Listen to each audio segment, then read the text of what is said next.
Hi, and welcome to BremSter Puzzles, where I'm continuing to solve the puzzles from round 4 of the World Puzzle Federation's 2015 Sudoku set.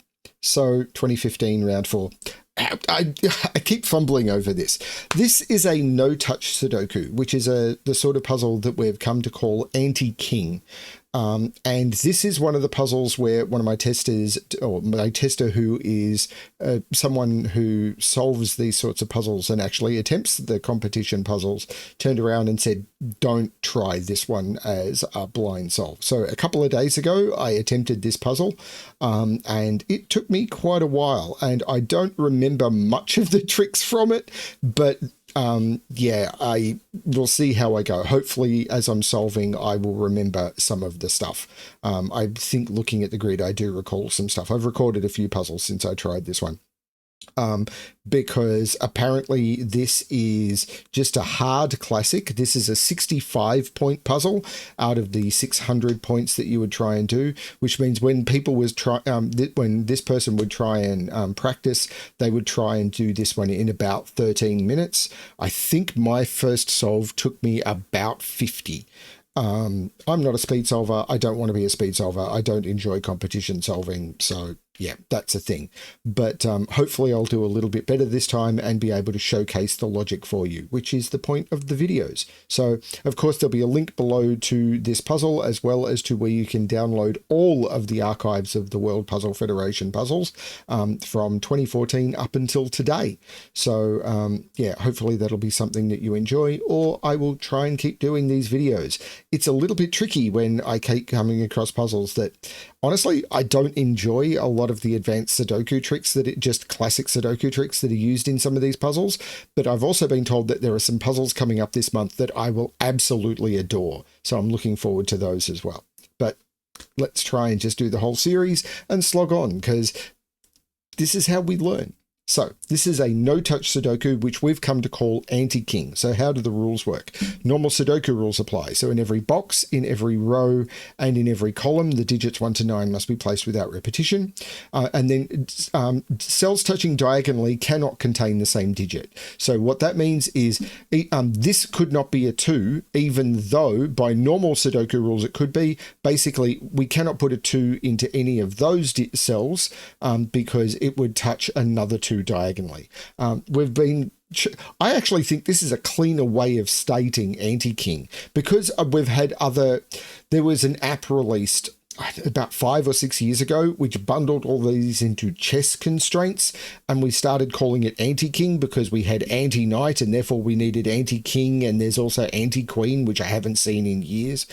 So it sort of got bundled into it, but I think this is a cleaner way of stating it. It's basically any cell touching a digit cannot contain the same digit. I think it's just clean.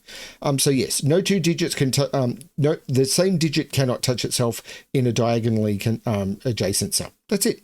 They're the rules. I'm going to restart the puzzle to restart my timer. Let's give this a shot.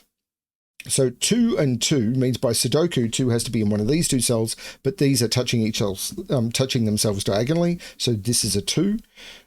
7 and 7 is doing the same. 7 would be in one of those, but they are touching, so this is a 7.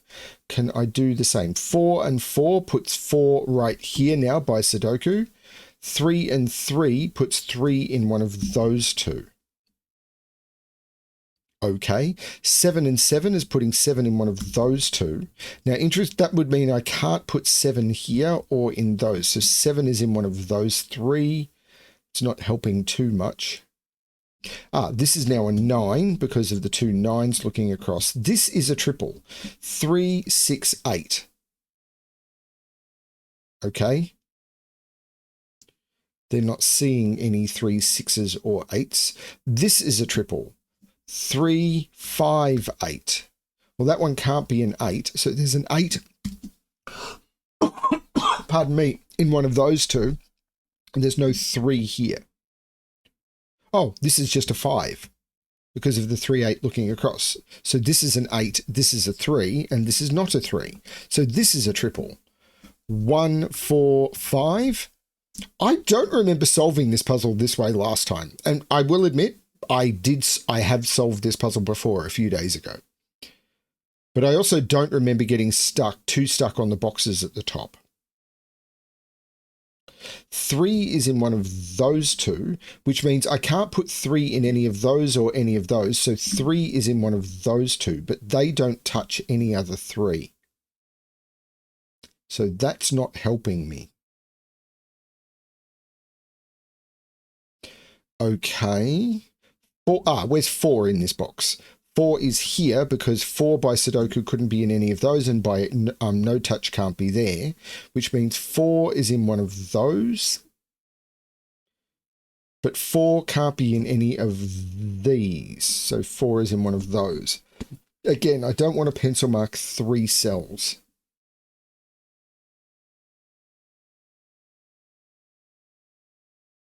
One is in one of those. No, 1 can't be in any of those, and I can't put 1 here because it sees those by Sudoku and that one by no touch. So I can never put 1 here and I can't put 1 here. So 1 is in one of those two, so 1 isn't there. 1 is in one of those two. Now, what I'm looking for is stuff like the 8 and the 4. 4 can't be in either of those two, or any of those, or there. So 4 is in one of those two, which means 4 is down here and 4 is in one of those two. 8 can't be in one of those, can't be in those, and it can't be in those. This is an 8, which takes 8 out of those. And the reason you're looking for these cells is the ones on a border see a lot of cells. So this 8, for example, means I can't put 8 in any of those. 8 is in one of those two now by Sudoku anyway.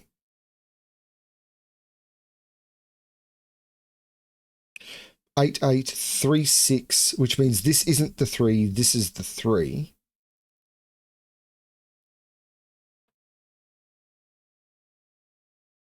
Okay. This row is possibly more constrained than it looks because it sees all of these digits.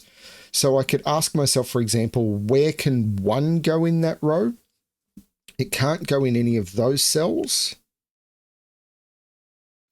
Okay, that's not too much. What about 2? 2 can't go in any of those. No, 3 can't go in any of those. Or either of those. Okay, 4 we know is in one of those two. 5? Oh, this isn't working.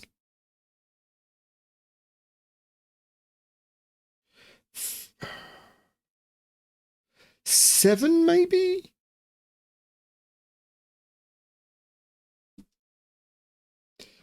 Because 5 can't go in either of those. And it can't go there. There's still a lot of options for 5. 6 can't go in any of those or any of those. 6 is in one of those two. 7 is in one of those. Oh, 7 is in one of those two. And 9 can't be in those. I don't have enough. 9 can be in those. No, this doesn't. Rows next to completed rows are normally really powerful, but I'm not seeing it. 6 is down here because of 6, 6, 6. 7 is not in. No, that's not it. Maybe I should have practiced this one again. 8 is in one of those two.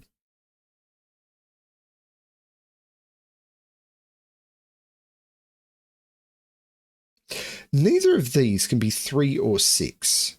What can this be? It can't be 1, it can't be 2, it can't be 3, it could be 4, it can't be 5, it can't be 6, it can't be 7, it could be 8. This is only 4 or 8.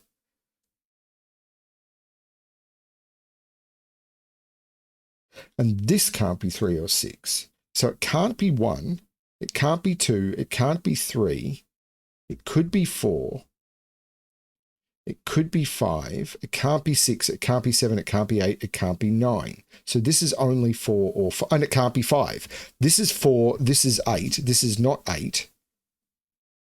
So this isn't 4, this is 4. That takes 4 out of both of those. That becomes a 1-5 pair. That becomes a 4. This is not a 4. This is 4. This triple is 1, 3, 6. 1 has to be in one of those two. There's no 1 here. This becomes a 3, 6 pair. Those two are the same digit. Is that worth marking? Well, there's no 3 here. So 3 is in one of those two. So 3 is in one of those. Actually, no, 3 is in one of those two.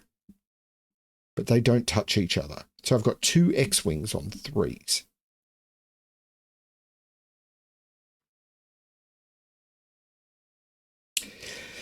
Yeah, none of that is particularly doing me any solid good.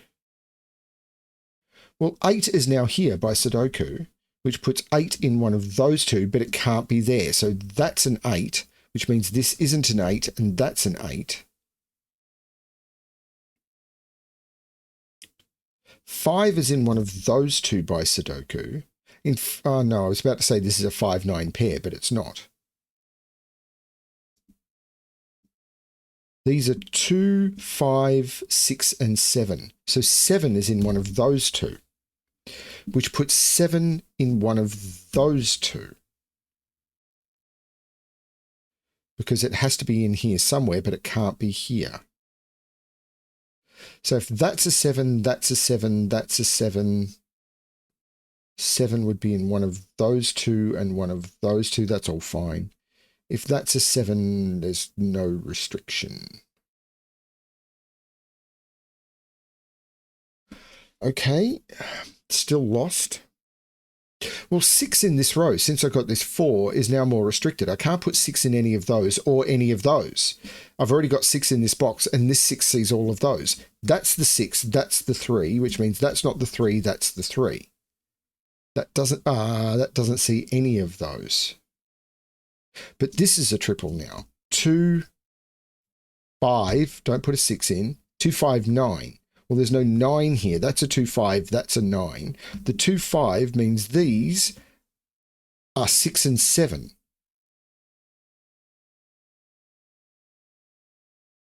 So this is the 1, and this is a 3, 6, because the 6, 7 looked up taking the 1 out of there. This is a 3, 6. Uh-oh. The 6 is making that the 3 and that the 6, which is making that the 6 and that the 3. Missed that. I just missed it. It's fine. This is a 2 for the column, and these are 1, 5, and 7. There's no 7 there. Everything else looks fine. Everything else looks fine. This triple maybe? 1, 5, 9. Let's not talk about that any further. Where's 6 in this row, though? I can't put 6 here. I can't put 6 here. 6 is in one of those two. That 6 makes that a 6, which puts 6 in one of those two. So this is 1, 5, 9. And it can't be 1 or 5. If this was a 1, I couldn't put 1 in any of those cells. If it was a 5, I couldn't put 5. This is the 9, and I can take 9 out of there, which puts 9 in one of those two. This is a triple. 1, 2, 5. Well, there's no 2 there. And there's no 2 there. So 2 is looking down, 2 is looking in. This is the 2. This is a 1, 5, making that the 7 and taking 7 out of there. You know what? I do not remember solving this cleanly the first time I did it. But I'm putting it down to the fact that I've solved this before, and that refamiliarized myself with the no-touch tricks. I am not taking credit for this being, look how good BremSter is at solving these puzzles. Do not call that at all. I mean, it's possible I've made a mistake. I did solve this puzzle a couple of days ago, so let's just call it familiarity with this particular puzzle. 1, 2, and 9 go into those, I think. So this 9 makes that the 2 and that the 9. This triple is 1, 5, 7. And there must be a 7 in one of those two. There's no 1 here. There's no 5 here. I mean, I still might get stuck. So the 1, 5 means this is a pair. This is a 2, 7. And these must have 1, 2, 3, 4. There's no 9. There must be a 9 in one of those two. That's not helping. This is 5 or 6 because it's from 1, 5, 6 and it can't be a 1. So this is from 1, 5, 6.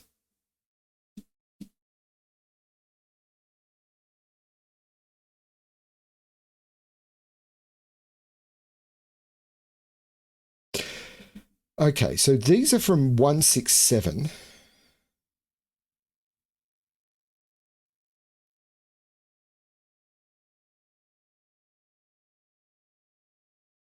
Okay. What am I missing?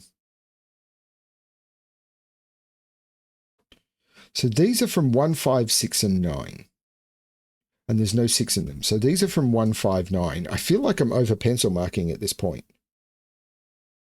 So where's 2 in this row? I can't put 2, right, yeah, 2 is in one of those two, and 2 in one of those two means this couldn't be a 2, or I couldn't put 2 in any of those. That was just Sudoku. So this has to be the 5, this has to be the 2. The 5 says that's not a 5, and it says that's not a 5. So this is a 1, 9 pair, taking 1 out of there. But this 2 says that's not the 2, that's the 2, which means that's the 7 and that's the 2. The 7 looks back, making that the 6 and that the 7. The 7 isn't touching anything, but it says that's not the 7. This is a 5 or a 7 for the column. Looks correct. And the 5 says that's the 7, that's the 5, therefore that's the 1 and that's the 7. The 1 looks across, making that the 5 and that the 1. The 5 by no touch makes that the 1 and that the 5. Don't typo. The 1 looks up, making that the 5 and that the 1. And I do have the standard Sudoku conflict checker on for these puzzles. I don't have the pencil mark checking, as you can see by the fact that it isn't telling me to take the 5 out of here, which I'm now going to do. But I do want, because these are puzzles that I'm quite uncomfortable with a lot of the time, I don't mind it telling me if I've made a typing mistake. The 1, 9 here, of course, means this isn't the 1. This is a 5, 6. And the 6 is looking across, making this the 5 and this the 6. The 6 is looking across, making this the 1, which makes this the 9. This can't be 1 or 9, so it's 5. The 7 makes this the 6.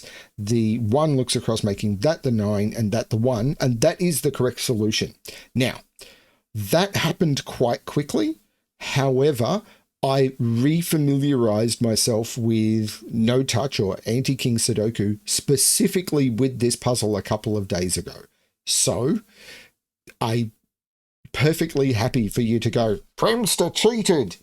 Okay, but if I presented the puzzle well in a way that you can understand the flow, that's what matters to me. Thank you everyone for watching. I hope you're enjoying the series. The next couple of puzzles jump up to a higher point value, and I haven't yet, I'm recording these over a long period of time. I haven't yet tried to test solve them. So I will do that, and then I will try and solve those puzzles probably in a week or so. I'm not due to release these puzzles for at least another probably couple of weeks. So I have some time. Thanks everyone for watching. And as always, good luck with your solving.